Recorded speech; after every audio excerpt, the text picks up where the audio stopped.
En el nombre del Padre, del Hijo y del Espíritu Santo. Amén. Del Evangelio según San Lucas. Gloria a ti, Señor. En aquellos días Jesús se retiró al monte a orar y se pasó la noche en oración con Dios. Cuando se hizo de día, llamó a sus discípulos, eligió a 12 entre ellos y le dio el nombre de apóstoles.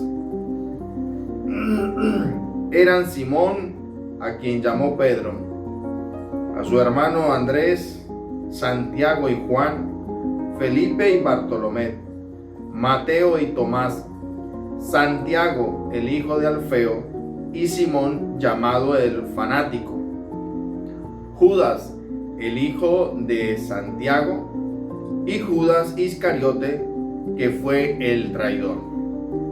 Al bajar del monte con sus discípulos y sus apóstoles, se detuvieron en un llano. Allí se encontraba mucha gente que había venido tanto de Judea y Jerusalén como de la costa de Tiro y de Sidón. Habían venido a oírlo y a que los curara de sus enfermedades. Y los que eran atormentados por espíritus inmundos quedaban curados. Toda la gente procuraba tocarlo, porque salía de él una fuerza que sanaba a todos. Palabra del Señor. Gloria a ti, Señor Jesús. Invocamos primero la presencia del Espíritu Santo sobre nuestras vidas y pidamos al Señor que ilumine nuestra mente, nuestro corazón. Ven, Espíritu Santo, amor del Padre y del Hijo. Inspírame siempre lo que debo pensar, lo que debo decir, cómo debo actuar, lo que debo callar, cómo debo actuar, lo que debo hacer, para gloria de Dios, bien de las almas y mi propia santificación. Espíritu Santo, dame agudeza para entender, capacidad para retener, método y facultad para aprender, sutileza para interpretar, gracia y eficacia al hablar. Dame acierto al empezar, dirección al progresar y perfección al acabar. Amén.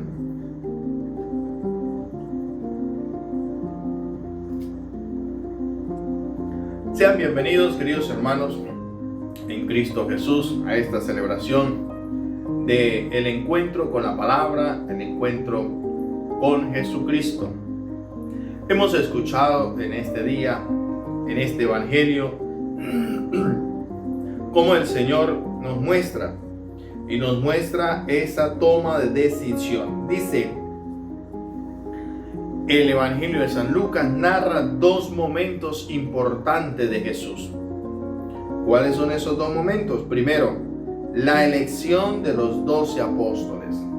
Es el primer momento. Y el segundo momento es el descenso para sanar y enseñar a la multitud, al pueblo.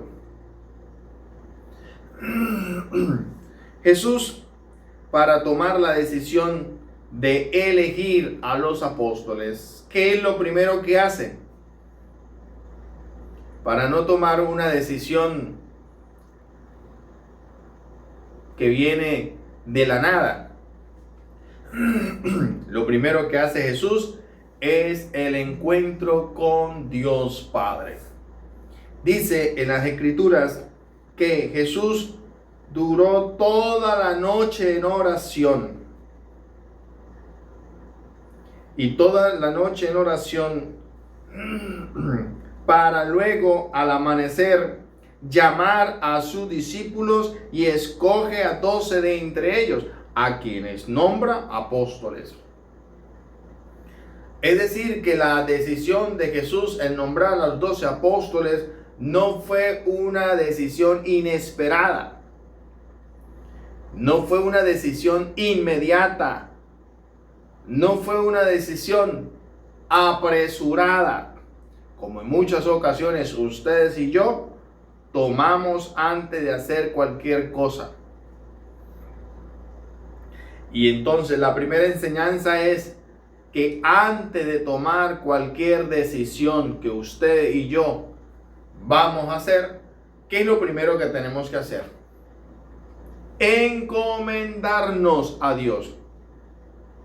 Si esto lo hizo Jesús, siendo Dios, ¿cuánto no más ustedes y yo debemos encomendarnos a Dios? Y encomendarnos a Dios para que el Señor sea que ilumine nuestras mentes, nuestro entendimiento y nos dé la aprobación. Porque a veces nosotros queremos hacer lo que nosotros queremos. No, tenemos que ser inspirados por la gracia de Dios. Ante cualquier toma de decisión. Es por eso que hay un refrán popular: no te mudes en tiempo de tormenta, porque se te puede mojar la maleta. Jesús subraya la importancia de buscar la voluntad del Padre en los momentos cruciales, en las tomas de decisiones. Si voy a vender una casa, encomiéndese a Dios, ore, pídale. Si voy a vender un carro, si voy a comprar, si voy a negociar, si de repente voy a tomar una decisión contra mi mujer, contra mi hijo, contra cualquier persona, encomiéndese a Dios, porque no es igual andar solo que andar acompañado. Porque no es igual tener una sola opción que tener 5 o 6 opciones para elegir, para escoger. Entonces, Jesús subraya la importancia que nosotros tenemos que tener el encomendarnos al Padre en los momentos cruciales, en la toma de decisiones. Jesús dice que al amanecer llamó a los discípulos y escogió a los que él quiso. Ya la decisión estaba tomada. Una decisión serena, tranquila, segura, firme.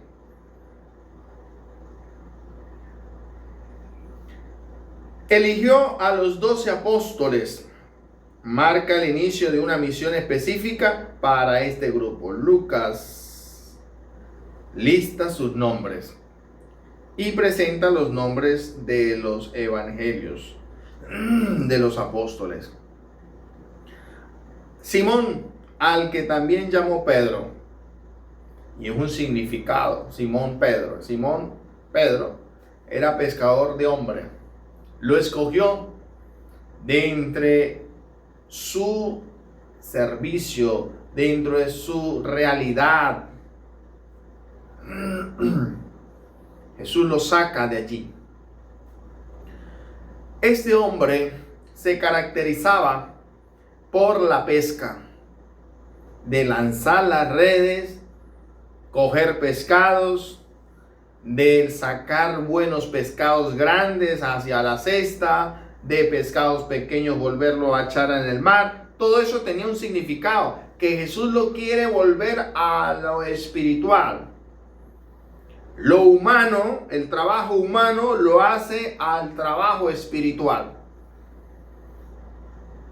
que es lanzar las redes, que es lanzar la semilla, la palabra de Dios, seleccionar pescadores de hombres, llamarlos a Dios, invitarlo a la conversión, invitarlo a seguir a Jesucristo.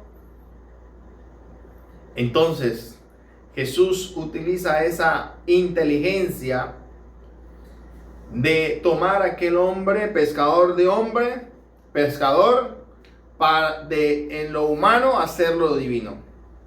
El trabajo de su misión. Dice que la pesca era el trabajo más fuerte que había en aquel entonces. Es decir, pasar toda la noche en vela, en trabajo, lanzar las redes, recoger las redes, volver a otra a lanzar. No era cosa fácil.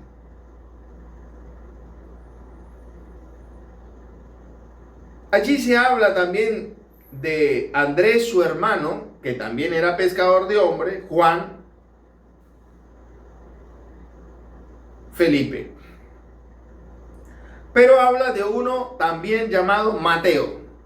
Mateo no es que se relacionaba mucho con los pescadores, era otro extremo, otra realidad, porque Mateo era cobrador de impuestos y era visto por la sociedad como publicano, primeramente, estafador, porque cobraba de más,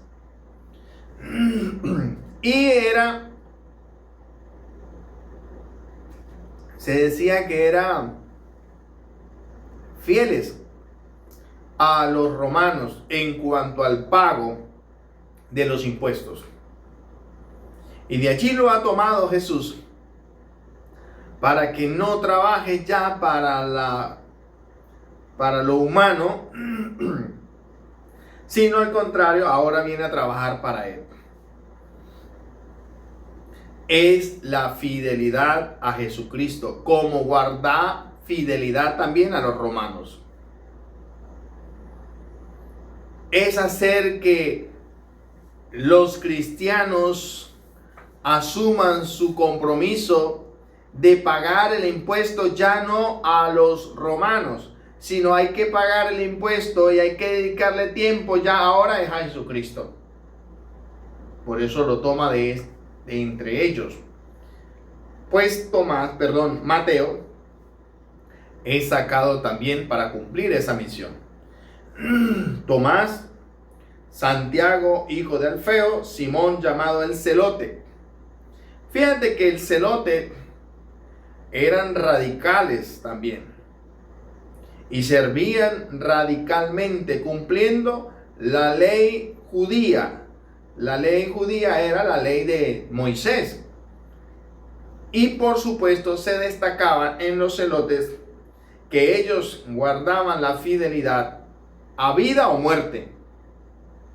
Ahora Jesús lo ha sacado para que defienda el evangelio a vida o muerte. Los celotes es semejante a los que nosotros acá en Venezuela llamamos los guajiros. Los guajiros son buscados como obreros, como vigilantes, porque ellos prefieren morir antes de ser infiel al patrón. Y así mismo eran los celotes. Preferían morir antes de incumplir la ley. Recuerda aquella mujer que mataron sus 7 hijos por no comer carne impura. Ella le decía a los hijos: no coman, porque no irán al reino de los cielos. Y murieron los 7 hijos y murió la mamá también. Eso eran celotes. Gente radical. Jesús busca de entre ellos a este hombre, Simón llamado el Celote. Judas, hijo de Santiago, y Judas Iscariote. Ahí tenemos entonces a este hombre, Judas Iscariote, que después cumple esa misión de entregar al maestro solo por 30 monedas. Si analizamos de este punto de vista cada uno de los personajes, por supuesto no fueron explicados todos, pero si analizamos cada uno de estos personajes, ellos tienen un oficio totalmente distintos, contrarios, que ninguno se asemeja al otro. Pero esto quiere decir que Jesús llama a todos. Mire, a todos. Indiferentemente la religión, el comportamiento, la ideología, judío, romano, griego, celote, samaritano. Jesús los llama y los llama, primeramente los llama para que estén con Él. Luego, también para enseñarlos, para instruirlos, para formarlos. y después los capacita para que lleven y anuncien el reino de Dios. Qué interesante esto, ¿no? La diversidad en este grupo es notable. La diversidad de este grupo es notable, incluyendo pescadores, un cobrador de impuestos, un celote, lo que muestra que Jesús llama a personas comunes de diferentes trasfondos para su obra. Y la segunda parte es descender del monte, descender con los discípulos, con sus apóstoles, y después baja a cumplir la misión. Allí se congrega primero el grupo de sus discípulos, una gran multitud de gente de toda Judea, Jerusalén y las regiones costeras de Tiro y Sidón. Ciertamente que los judíos no se relacionaban con los gentiles, pero había una necesidad. Y esta necesidad hace que esta gente no tome en cuenta y no tomase en cuenta la diferencia. ¿Cuál era esa necesidad? La enfermedad. Fueron para que Jesús les curara. Y es precisamente ahí donde yo quisiera detenerme, porque Jesús nos hace, como decía el Evangelio, humillarnos, porque antes habíamos sido enaltecidos. Los judíos no se relacionan con los gentiles, porque los judíos se creen perfectos. Los judíos se creen perfectos, mientras que los gentiles se reconocen pecadores, publicanos. Entonces, la multitud acude por dos razones principales. Primero, para oír a Jesús, porque había tenido tanta fama que el nombre de Jesús, al oírlo, la gente se admiraba, se sorprendía. Y al saber que pasaba por allí, salían al encuentro para oír lo que decían de él. Para oír lo que decían de él y si era verdad. Pero también la otra razón por la que acudían hacia Jesús era para ser sanado de sus enfermedades y de los espíritus inmundos. El pasaje concluye enfatizando el poder sanador que revela Jesús junto con sus discípulos. Toda la gente era curada, era sanada, era liberada de espíritus inmundos. Esto confirma la autoridad de Jesús en primer lugar y la enseñanza, que no solo lo hacía con palabras, el enseñar, sino también con obras, el de sanar a los enfermos. También se compadecía de los que sufrían en su humanidad. Podemos ver entonces en resumen los versículos del capítulo 6, versículos 12 al 19. Establecen el modelo de liderazgo de Jesús. El llamar a los discípulos, el elegir a los discípulos, el llamarlo, el de elegirlo y el de formarlo. Y también enseñarle, no solo de palabras, sino de obra, cómo era la extensión del reino. Enraizado con la oración y con autoridad divina, al instituir a sus 12 apóstoles, para luego descender inmediatamente al encuentro con la gente, demostró que el llamado a la misión es inesperable, del servicio compasivo y sanador a las necesidades humanas. Entonces aquí podemos destacar Jesús que entra en ese misterio de salvación. Pero además, guardando el misterio de salvación, aprovecha la oportunidad para demostrarle al pueblo su poder, su autonomía y por supuesto su capacidad de liderazgo a todos ellos. Hemos visto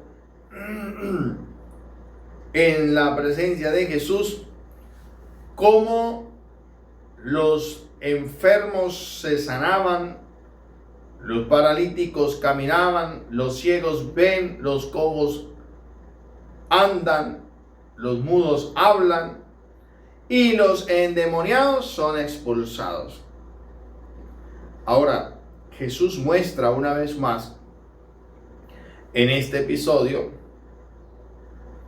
que Él es el único a quien nosotros debemos seguir, a quienes nosotros debemos amar y a quienes nosotros debemos servir. Mire, hay mucha gente desesperada y mucha gente desesperada en la enfermedad, mucha gente desesperada en las realidades que suceden en sus vidas, en la enfermedad, endemoniadas, mucha gente desesperada en los negocios, en los trámites, y van y buscan a miles de personas para solventar su problema. Y cuando no pueden, ahí sí se acercan a Dios, ahí sí se acercan a la iglesia, ahí sí quieren hablar con un sacerdote. Cuidado en caer en estas cosas, queridos hermanos. Recuerda, solo Cristo tiene la autonomía. Y la autonomía del mal. Y el poder de vencer, de expulsar, de sanar. No te dejes engañar por el mundo, por el demonio. Y allí lo presenta el Evangelio, sanaba toda clase de enfermedades, expulsaba toda clase de demonios. Ahora, ¿qué es lo que tengo que hacer? ¿Qué es lo que tenemos que hacer usted y yo? Acércate a Jesucristo. Ora, dobla rodillas. Pídele al Señor que le dé la fortaleza. Conviértate en un testigo de su amor. ¿Y cómo nos convertimos en testigo del amor de Jesucristo? Haciendo lo que el Señor nos manda. Haciendo su voluntad. No siendo más y no siendo más desobediente a su palabra.